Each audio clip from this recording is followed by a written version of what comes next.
میں نے کہا بڑی دور سے آیا ہوں، آپ کی بڑی تعریف سنی ہے، یوں مایوس تو مجھے نہ لوٹائیے، اگر آپ چھوڑ بھی چکی ہیں تو آج میرے لیے گا لیں۔ وہ کہنے لگی کہ آپ کیا ہیں جو آپ کے لیے گاؤں؟ میں نے کہا بڑی دور سے آیا ہوں، اس چیز کا ہی خیال کر لیں۔ میں ہر حال میں اس سے مراسم بڑھانا چاہتا تھا تاکہ اصل بات کی وجہ کو جان سکوں۔ وہ لڑکی کون سے ذرائع سے یہ سب کچھ کر رہی تھی، میں اتنا تو سمجھ چکا تھا کہ کوئی بھی عورت آج کے دور میں 20 بچے آپریشن سے پیدا نہیں کر سکتی۔ یقیناً اندر کچھ اور ہی چل رہا تھا اور میں اس کی کھوج میں آیا تھا۔ پھر وہ عورت خود کو غزل گانے کا کہتی تھی لیکن اندر سے جسم فروشی کا کام کرتی تھی، لیکن اب تک پکڑی نہیں جا سکی تھی۔ اپنے خلاف اس نے کوئی ثبوت نہیں چھوڑا تھا۔ وہاں آنے والا ہر فرد یہ جانتا تھا کہ یہ دونوں کام کرتی ہے۔ اس کے بچے کہاں جاتے تھے، کیا ہوتا تھا، یہ بھی کوئی خبر نہیں تھی۔ ہر سال وہ سب کو حاملہ کے طور پر نظر آتی تھی۔ سب سے یہی کہتی تھی کہ وہ حاملہ ہے، لیکن جیسے ہی بچہ پیدا ہوتا بچہ بھی غائب اور وہ بالکل ٹھیک ہو جاتی۔ چند ماہ بعد پھر وہ یہی کہتی کہ میں حاملہ ہوں۔ کوئی بہت بڑا گیم تھا جو اس آڑ میں وہ کھیل رہی تھی۔ مجھے ہر صورت اس لڑکی سے مراسم بڑھانے تھے تاکہ میں معاملے کی تہہ تک جا سکوں۔ کچھ دیر وہ گیٹ پہ یوں ہی کھڑی رہی، کہنے لگی آپ کے لیے اگر غزل گاؤں تو کتنے پیسے دیں گے آپ؟ میں نے کہا اتنے پیار سے کہیں گی تو جان بھی دے دوں گا۔ میری بات پر وہ کھلکھلا کے ہنسی تھی۔ پھر اس نے گھر کا دروازہ کھول دیا، کہنے لگی آ جائیے اندر، میں جیب میں پیسے ڈال کر لایا تھا۔ اندر داخل ہوا لیکن وہ ایک چادر میں تھی، چہرہ چھپا ہوا تھا۔ چادر سے ہی اس نے اپنے چہرے کو ڈھانپ رکھا تھا۔ مجھے اس نے کمرے کی طرف اشارہ کیا۔ میں اس کمرے کی جانب بڑھ گیا، کمرے میں جا کر بیٹھا۔ وہاں ایک قالین سا بچھا ہوا تھا، اطراف میں گاؤ تکیے رکھے ہوئے تھے۔ وہاں پر غزل گانے کے لیے تمام موسیقی اور آلات موجود تھے۔ میں وہیں بیٹھ گیا۔ کافی دیر بعد وہ عورت اندر آئی تھی۔ اس وقت اس نے انارکلی لباس پہنا ہوا تھا، چہرے سے گھونگھٹ بھی نکالا ہوا تھا۔ اندر آئی اور سامنے بیٹھ گئی۔ وہاں سے اس نے ایک تنبورہ اٹھایا اور اس کے ساتھ ہی اس نے غزل گانی شروع کر دی۔ آواز تھی یا کوئی جادو؟ اس کے سفید مومی ہاتھ تنبورے پہ بڑی مہارت سے چل رہے تھے اور وہ بڑی دل فریب آواز میں غزل سنا رہی تھی۔ مجھے لگا جیسے میں اس کی آواز کے سحر میں جکڑ چکا ہوں۔ نہ جانے کیوں دل چاہا کہ اس کا گھونگھٹ الٹ دوں۔ جیسے اس کے ہاتھ حسین تھے، چہرہ بھی یقیناً خوبصورت ہوگا۔ جی چاہا کہ اس کا چہرہ دیکھوں کہ وہ دیکھنے میں کیسی، جس کی آواز اتنی سحر انگیز ہے۔ جیسے ہی اس نے غزل ختم کی، مجھ سے کہنے لگی کہ اب آپ جا سکتے ہیں۔ اس نے جب مجھ سے بات کی تو میں اس کی آواز کے سحر سے باہر نکلا تھا۔ چونک سا گیا۔ میں نے کہا بے حد خوب، کمال آواز ہے، جتنی تعریف سنی تھی اس سے کئی زیادہ۔ میں نے جیب سے کئی ہزار کے نوٹ نکالے اور اس کی طرف بڑھائے۔ دل میں ایک انجانی سی خواہش اٹھی تھی کہ جیسے ہی وہ پیسے پکڑنے لگی کہ اس کے ہاتھ تھام لوں گا۔ کچھ چیزوں میں انسان بے بس سا ہوتا ہے۔ پتہ نہیں کیوں مجھے اس کے سامنے اپنا آپ بے بس سا محسوس ہونے لگا تھا۔ میری نظریں اس کے چہرے کو دیکھنے کے لیے بے تاب تھیں۔ کہنے لگی رہنے دو صاحب، پیسے نہیں چاہیے، اتنے دور سے آئے ہو، پردیسی بابو ہو، اس نے تمہارے لیے میری غزل تمہارے یہاں آنے کا تحفہ صحیح۔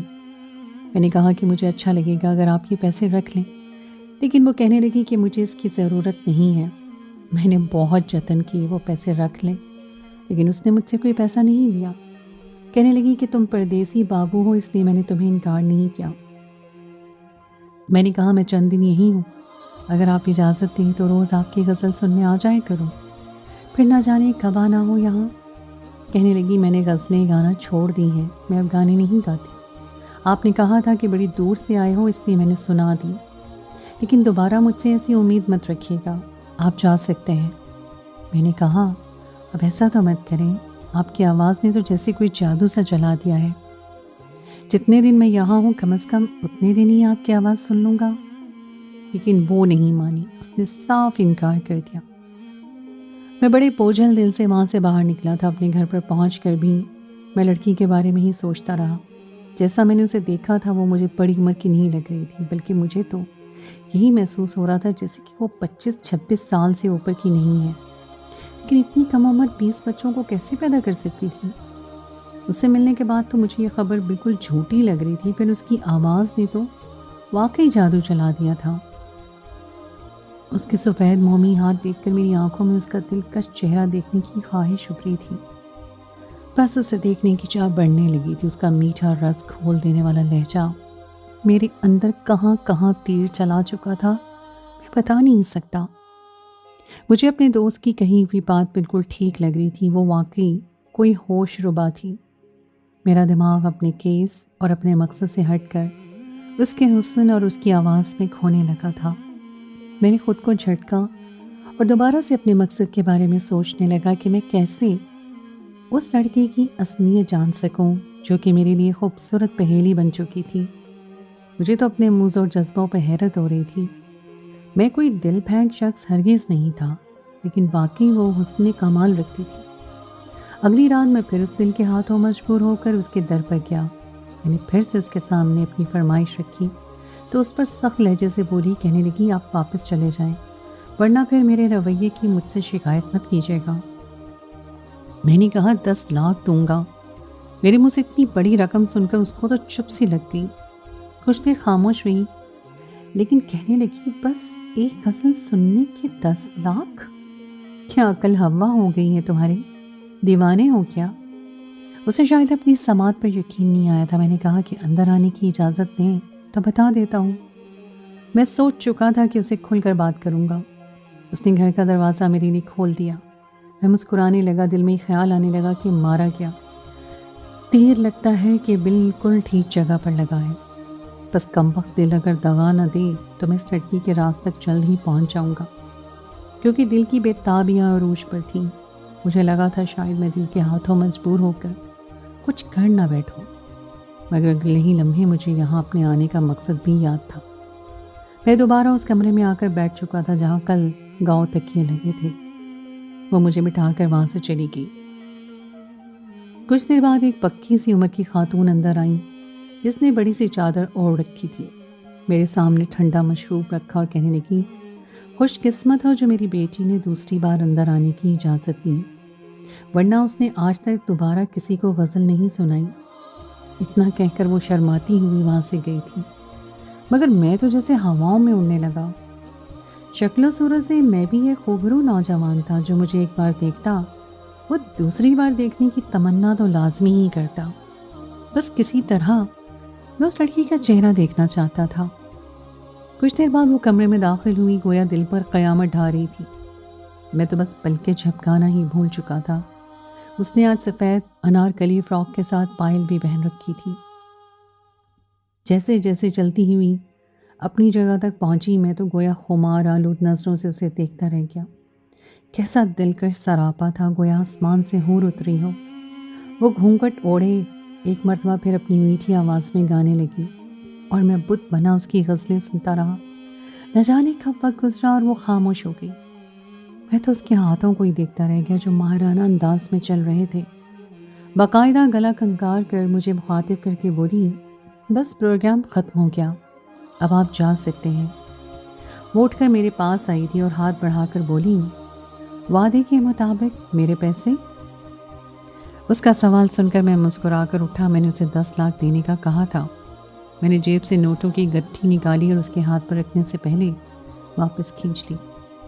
اس نے چونک کر گھونگھٹ سے ہی مجھے دیکھا تو میں بولا، جناب یہ رقم تو ہم آپ کے 1 سر پر وار دیں، اگر آپ چاہیں تو ہم آپ کو روزانہ لاکھوں میں تول سکتے ہیں۔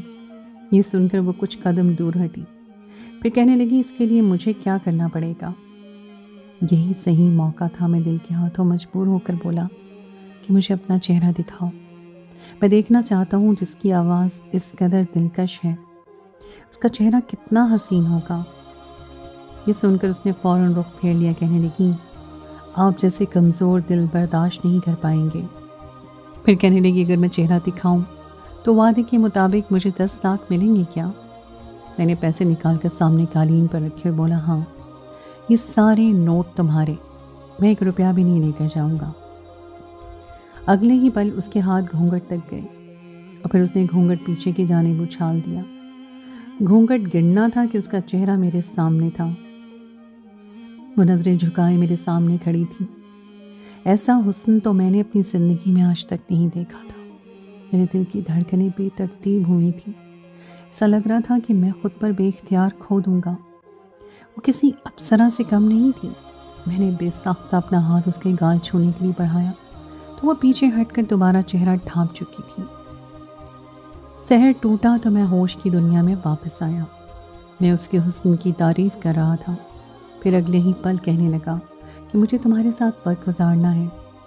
یہ سن کر وہ پلٹی، کہنے لگی آپ پچھلے 2 گھنٹوں سے یہی تو تھے۔ مگر میں کہنے لگا کہ نہیں، تم سمجھ سکتی ہو میں کیا کہنے کی کوشش کر رہا ہوں۔ اگلے ہی پل سکوت چھایا تھا، پھر واپس پلٹی اور کہنے لگی میں حاملہ ہوں۔ اس کے یہ الفاظ گویا تیر کی طرح میرے دل میں چبھے تھے۔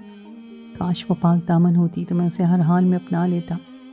ایک لمحے کی بھی دیر نہ کرتا، ایک پل میں حسن کا سحر ٹوٹا تھا اور میں گویا ہوش کی دنیا میں واپس چلا آیا۔ ایک جھرجھری سی نیند تھی۔ میرا معیار یہ تو نہیں تھا کہ میں بد کردار لڑکی پر دل ہار بیٹھوں، جبکہ میں خود ایک با کردار اور پاک دامن لڑکا تھا۔ وہ اپنے 10 لاکھ روپے لے کر وہاں سے جا چکی تھی۔ میرا وہاں پر اب مزید رکنا بے مقصد تھا، اس لیے میں بھی واپس اپنے گھر چلا آیا۔ گھر آ کر تو جیسے میری آنکھوں سے نیند اڑ چکی تھی۔ میں تو بس یہی سوچتا رہا کہ کاش وہ ایک مرتبہ مجھے حاصل ہو جاتی، اور پھر اپنے اس کیس کے بارے میں سوچنے لگا۔ وہ ایک مرتبہ پھر حاملہ تھی، یعنی 21 مرتبہ وہ حاملہ ہو کر ایک بچے کو جنم دینے والی تھی۔ اگلے روز مجھ سے سینئر اس کیس کے بارے میں پوچھ گچھ کرنے لگے، مگر میرے پاس کچھ خاص معلومات نہیں تھی۔ یہ دیکھ کر بھی وہ کہنے لگے کہ تم بھی لگتا ہے باقی آفیسرز کی طرح ناکام ہی لوٹو گے۔ یہ بات میرے لیے کسی تماچے سے کم نہیں تھی کہ مجھے میرے کام کے دوران اسے کہا جاتا۔ اگلے روز میں دوبارہ اس کے گھر گیا تو دروازہ اس کی ماں نے کھولا، کہنے لگی کہ وہ گھر پر موجود نہیں ہے۔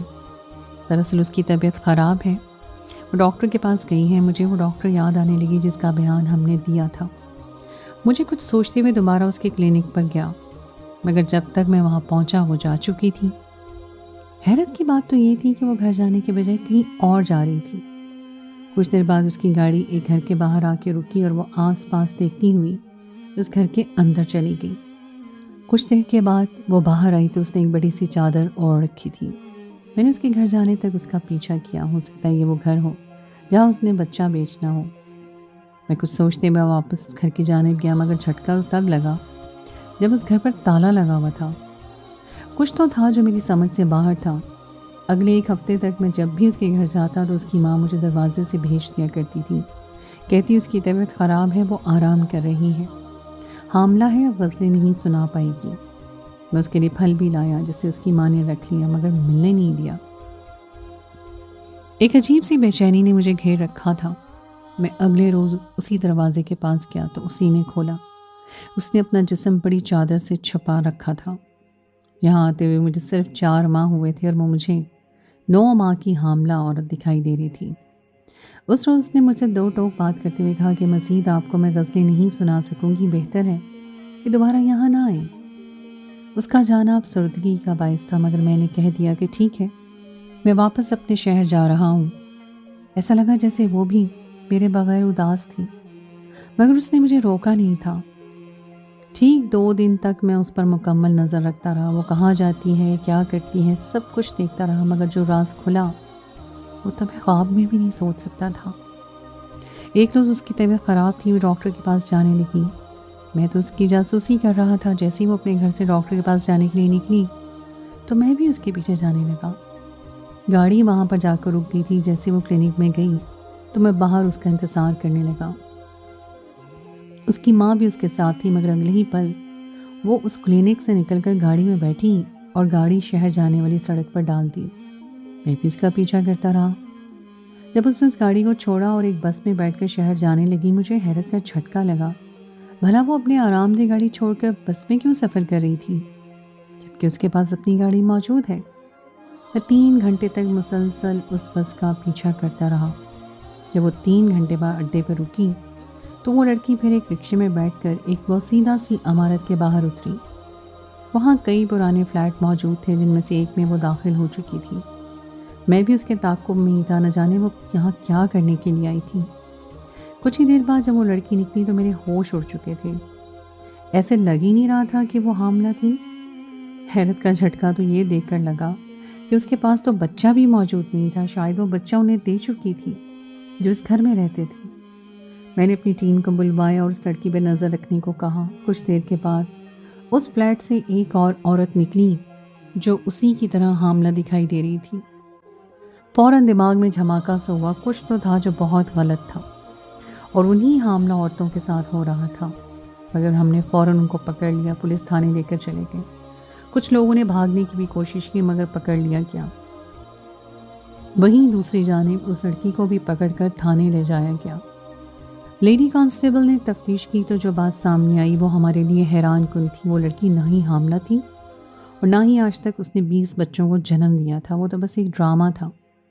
وہ جسم فروشی کا کام بھی نہیں کرتی تھی، اصل میں تو منشیات اسمگلنگ کیا کرتی تھی۔ ایک شہر سے دوسرے شہر لے جانا آسان نہیں تھا، اس لیے اس کا تعلق جس گروہ سے تھا وہاں عورتوں کو نکلی پیٹ لگا دیا جاتا ہے اور اس میں منشیات رکھ کر ایک شہر سے دوسرے شہر بھیجا جاتا تھا۔ کوئی ان کو پریشان بھی نہیں کر سکتا تھا۔ سب یہ سمجھتے کہ یہ حاملہ ہے، یوں انہوں نے لوگوں کی آنکھوں میں دھول جھونک رکھا تھا۔ اتنی معصوم شکل پر اس قدر شیطانی دماغ میں تو خواب میں بھی نہیں سوچ سکتا تھا۔ ایسے لوگوں کو پکڑ کر جیل میں بند کر دیا گیا۔ مجھے میرے سینئر آفیسر نے شاباشی دی تھی، کہنے لگے کہ اب میری پروموشن لازماً ہو کر رہے گی۔ میں بھی خوش تھا، آخر جو کیس کوئی حل نہیں کر سکا وہ میں نے کر دیا تھا۔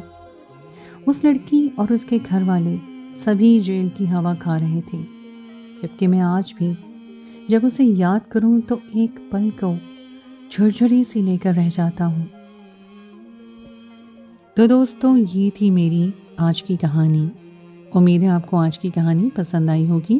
اگر آپ کو کہانی اچھی لگی ہے تو اس کو لائک ضرور کیجیے، اپنے دوستوں کے ساتھ شیئر کیجیے، ساتھ لگے بیل آئیکن کو پریس کر دیں تاکہ آپ کو میری آئندہ آنے والی کہانی کا نوٹیفیکیشن بر وقت مل سکے۔ آپ ہمیں اپنی کہانی کے متعلق کوئی رائے دینا چاہتے ہیں تو کامنٹ سیکشن میں ضرور لکھیے۔ اگلی کہانی تک کے لیے مجھے دیجیے اجازت۔ خدائے پیمان۔